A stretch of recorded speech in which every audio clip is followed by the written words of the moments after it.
I'm the first ever American to do it. Were you really? Yeah. How was it in there? You look at the prisoners in their eyes, they're completely empty. Whatever had possessed them had taken control. We're gonna ask the guys to take off their shirts so you can see all their tattoos. And so I get like pretty close to almost face to face with one of these guys. I'm like, are you still proud to be a gangster? He's like, yeah. It's just like a Costco, essentially, with prison cells. And the lights stay on 24/7. They eat the same meal every single day. Where else did you go?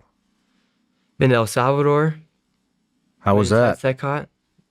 Very cool. I'm the first ever American to do it. Were you really? Yeah. Damn, Nick. It was crazy. Fucking killing it, man. I don't even know how I got that opportunity. How did you get your way into there? I went to El Salvador because I was doing videos on illegal immigration, and I was trying to join a caravan to go up and go from the middle Central America up to Mexico. And I was looking at the map and I thought, oh, they have to pass through El Salvador. And I get to El Salvador and I'm like, okay, where are the migrants at? I'm trying to join a caravan. I'm talking to locals because I speak fluent Spanish. And they're like, oh, we don't have migrants here. I'm like, what do you guys mean? This is like perfect spot for the map for them to cross over. They're like, no, we don't have them here. We're not migrants till we get to your country, Nick. Yeah. Yeah, I was like, what's going on? And they're like, wait, we actually have people coming back from America. I'm like, what's going on? And then everyone starts telling me about Naive Bukele and about CECOT. And so I get there, my whole entire video had to shift. And I make a video about how this country has kind of solved illegal migration. And I ended up interviewing one of the mayors. And from there, I just kept being super persistent about messaging any account I could possibly get my hands onto on X that had anything to do with the government. If I could just find somebody to give me that contact to then message to go inside CECOT. And I eventually just some random person said, this is the number of the secretary. And I messaged the press secretary of El Salvador and she said, oh, no, not right now. Message me again in a month.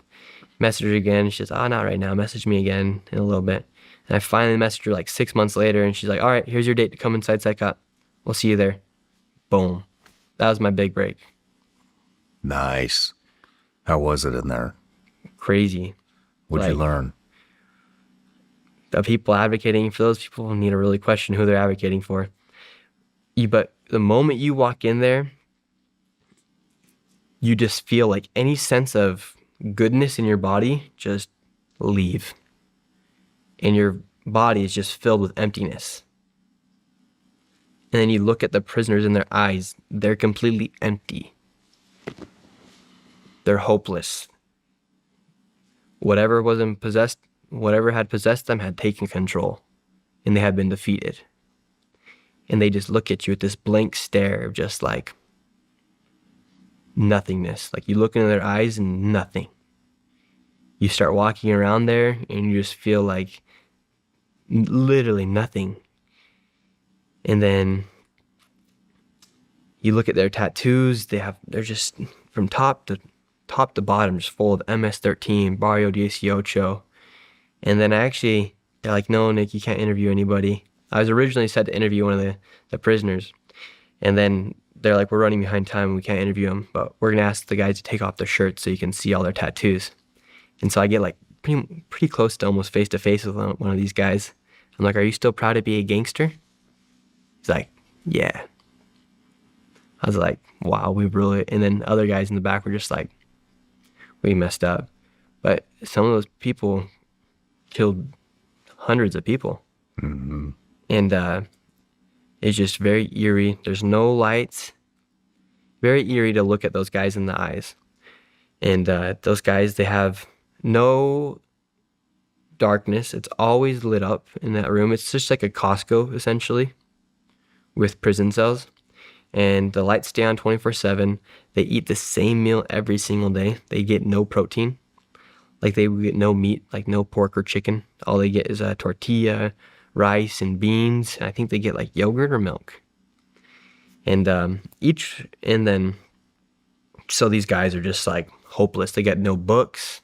All they can do for a workout is once a day. They get to take them out. They go do their toe touches, push-ups, sit-ups, and they're all in white. And then they either get to do that or they get to listen to some preacher inside of that prison.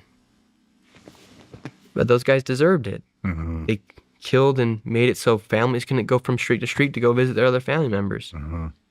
So that was very interesting to see that, and it was very cool to see how then you leave there.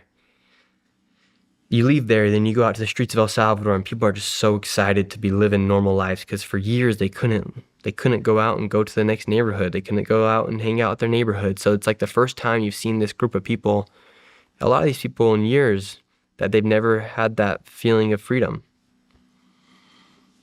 Wow. Very cool. That is really cool, man. Yeah. How about Paris? Paris? What'd you see in Paris? Well, in Paris, I got attacked by scammers. The scammers there are rampant. I mean, I wasn't expecting too much of Paris. All of Europe's kind of messed up right now, just due to the facts of mass migration, and they're just very leftist there. So Paris, I wasn't expecting too much, but I didn't expect it as soon as I got off the subway just to see a bunch of scammers running down into the subway. It was kind of wild. What was it? All these African migrants from Senegal and from East Africa, they go to Paris and they start selling these Eiffel Towers, and it's just this big scam. They're all working together on this, and you show a camera there, they freak out. And I brought my mom with me on this one too, and it's so funny because I brought my mom and I have her like kind of like acting as like the bait to go talk to some of these scammers, and the African scammers, they got just so mad when I was just filming, and the guys came up to me, and these guys are big. They're like 6 foot. They got big muscles. I'm like getting them off, moving around like, nope, get over here, get away. And then you also have the gypsies who are trying to get money from donations. And while they're trying to get money from donations, they got somebody who's trying to pickpocket you. And this is at the Eiffel Tower, one of the largest tourist destinations in the entire world. And they've just let it get controlled by scammers, overtaken by scammers. Man. By foreign scammers that aren't even French. What did you go there for?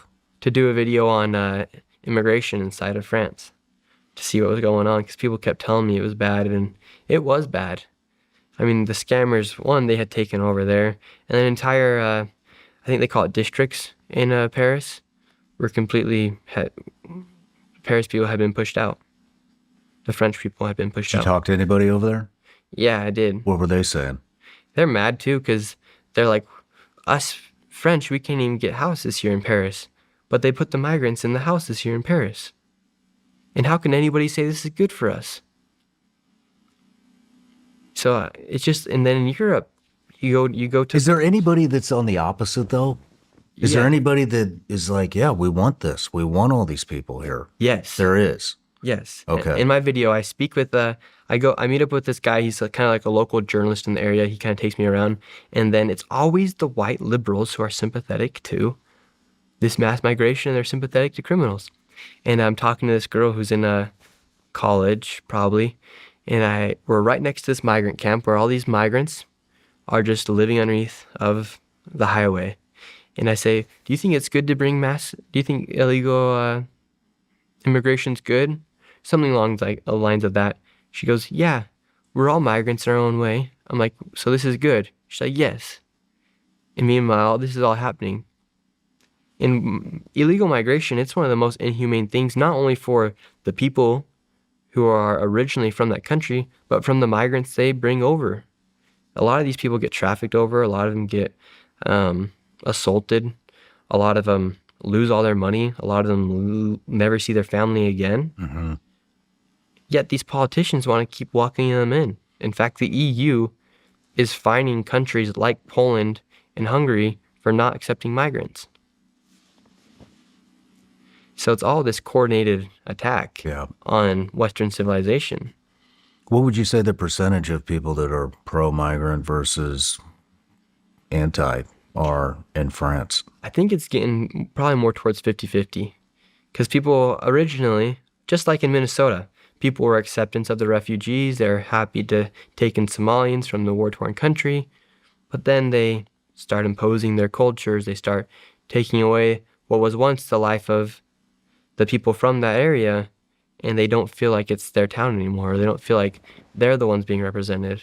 No matter where you're watching Sean Ryan Show from, if you get anything out of this, please like, comment, subscribe, and most importantly, share this everywhere you possibly can. And if you're feeling extra generous, please leave us a review on Apple and Spotify podcasts.